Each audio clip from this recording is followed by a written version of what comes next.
So that being said, we're about at the 1 hour mark. Usually I would end right here, but I'll give my quick Battleground predictions for this Sunday. Like I said before, it has the potential to be a great show. Battleground last year was a complete joke, and it's actually pretty funny because I started doing WrestleRant Radio after the first ever Battleground pay-per-view. Last October, I believe the first episode of this show was just days after the first ever Battleground pay-per-view, and I did not have many fond things to say about that show because it was very, very bad. And you can actually go back and listen to that right here in the archives at nextyearwrestling.weebly.com if you want to go back and listen to it for my full thoughts on the inaugural Battleground event. But hopefully this one is a bit better and is not considered the worst pay-per-view of the year, much like that installment was. But anyway, here are my predictions. Kickoff show, Cameron versus Naomi. I'm going to have to go with Naomi. It really doesn't matter, but Cameron sucks so much, I would hate to see her win. If she does win, it's an indicator that the feud will continue past this point. I see it continuing anyway, but just give Naomi the win. It really doesn't matter either or, whoever wins. But I'll just go with Naomi because she's less annoying and she's a lot better in the ring than Cameron is. So I'll go with Naomi there. Jack Swagger versus Rusev.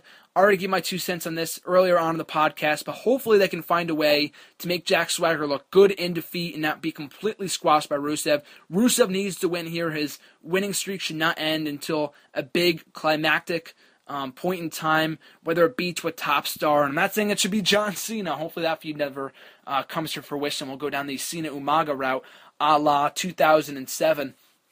But that being said, though, like I was just saying, Jack Swagger should be defeated in a way where he looks credible in defeat, and it can continue this feud going into SummerSlam. It's only been 2-3 weeks since they first started feuding. It has a lot more legs to it than what it's had so far. I've been really liking the babyface Jack Swagger gimmick, so hopefully they can keep this feud going into SummerSlam, and it doesn't just end here with a Rusev win. I'd be fairly surprised if Swagger won here. I don't think he should win. It's still too soon to defeat Rusev via pinfall or submission.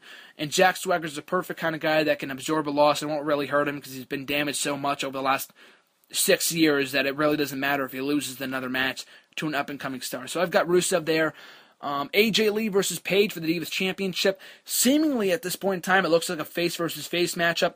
I see AJ retaining here, building to Paige turning on AJ, whether the next night on Raw, after the matchup, another week, who knows, leading to some sort of rematch at SummerSlam, but AJ retains here is my official prediction. The Usos versus the Wyatt family, Luke Harper and Eric Rowan, in a 2 out of 3 count falls match for the WWE Tag Team titles. So like I've said before, we've seen this matchup so many times since the start of the year. I too have grown tired of seeing them work together, but the matches never grow tiresome because they're always great. They literally, in my opinion, they stole the show at the Money in the Bank pay-per-view a couple of weeks ago, and I could very well see them doing the same on this show if given the right amount of time. And the stipulation is great. It's perfect for these two teams given how well they work together, and I think it's the Wyatt family's time. If the Usos successfully defended the titles at Money in the Bank, I think it's only a matter of time before Harper and Rowan win the tag team titles. I saw it happening on an episode of Raw after Money in the Bank, but I guess Battleground is good too. Prolong the Usos title reign for as long as they possibly can. And the Usos are freaking over, by the way, too. They were freaking over when I went to Raw in Hartford a couple of weeks ago. I failed to mention that in that week's podcast. They've got a lot of new merchandise out. They're a very hot seller. If you go to the WWE Shop merchandise stands at the live events, there's not a lot of top sellers right now. With CM Punk gone and Daniel Bryan currently out, and guys like Bad News Barrett out being out with an injury as well. But obviously there's Cena. Cena dominates most of the merchandise stands. But the Usos have a lot of merchandise, and it's actually pretty surprising. And it's great for them. They're over. They're great. Love the Usos. But this matchup should be kick-ass. The Wyatt family goes over here. New WWE Tag Team Champions. 22-man over-the-top rope battle royale for the vacated Intercontinental Championship, where Bad News Barrett will be in attendance, and he will be probably on commentary to present the title to the new champion.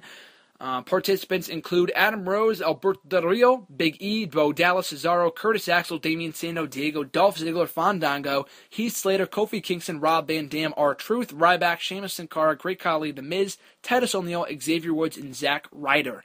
So a lot of these people you'll see wrestling on Superstars every week, so therefore they have no chance of winning. The only few people I see as legitimate, strong candidates to win this matchup include Bo Dallas, who I said last week has a very big chance of walking away as the new IC champion. I would love to see that. Cesaro, it only makes sense for him to lose so many matches if their plan is to have him win the title on this show. But with Paul Heyman directing his focus towards Brock Lesnar and Curtis Axel being the IC champion last year, and he was with Paul Heyman at the time, maybe it's not the best idea to give the championship to Cesaro, but he's still a very likely candidate to win the title on Sunday. So Bo Dallas, Cesaro, Dolph Ziggler is a dark horse, but I don't really consider him a likely choice to win. Who else here? The Miz is also a very likely choice in my opinion after taking out Sheamus, and I think he could only contribute to his push. Since coming back, he's been doing very well in his role that he currently has. Like I said before, in the Hollywood role. So for him to come back and win the IC Championship for a third time, hopefully he wouldn't lose every match he's involved in this time around. But The Miz is also a very likely candidate as well. But all of those three, I'll have to go with Cesaro. It would only make sense. Bo Dallas, he doesn't need a championship, but he can have a fun run with the title. The Miz, same thing. But Cesaro, I feel like at this point, after losing so much, that he kind of needs to win the championship, and he can have a great reign as champion. And Sheamus, I'm sorry, is also a very big candidate to win. I failed to mention him. But with Sheamus, though, I don't know, like I said before, with The Miz and Sheamus feuding, if that's a feud going into SummerSlam for the U.S. Championship, I don't know if they would unify the mid-card titles here. I could very well see it after Sheamus, after he basically claimed that he would on last week's episode of Main Event. He said, I'll be the first one to unify the titles. And usually if he mentions it, usually if they have, the writers go out of their way to make someone mention that during their promo, then it might be in the plans for people to expect it. So I could very well see that happening too.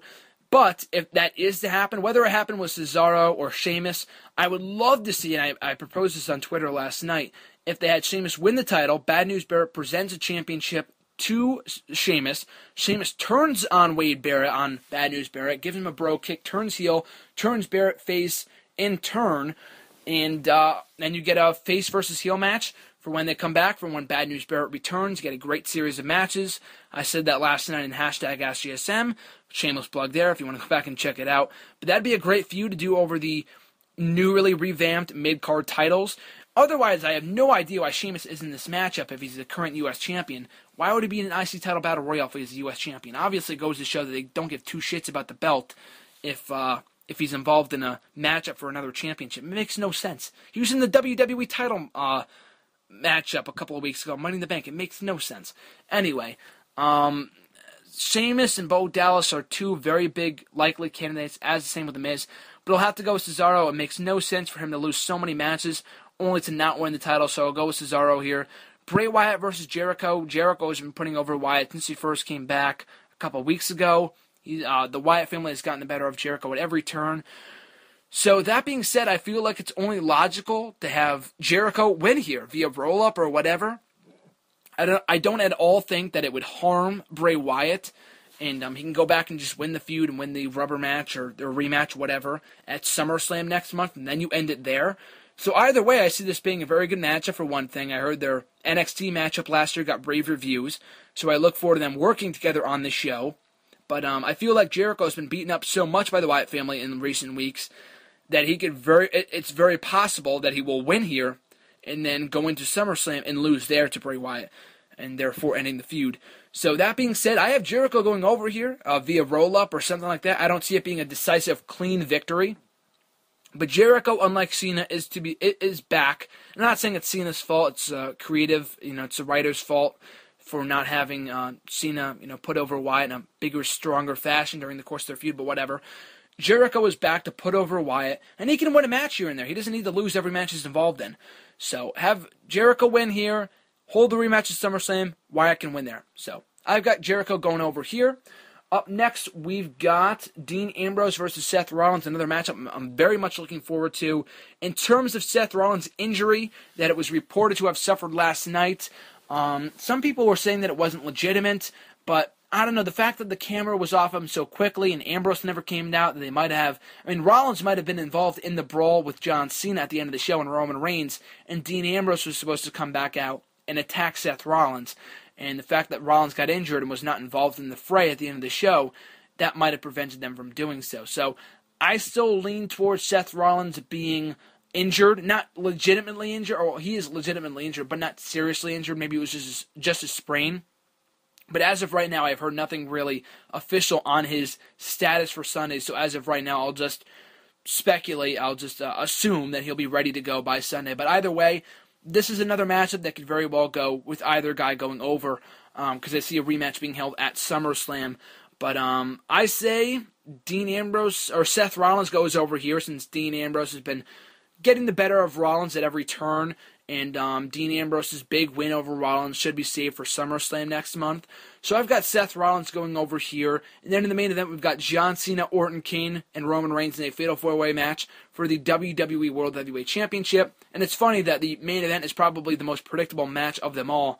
Cena emerges victorious here, still your champion, sets up him versus Lesnar, 2 at SummerSlam for the title. So, like I said before, overall, should be a great show. Very much looking forward to it. And here's hoping it can live up to expectations.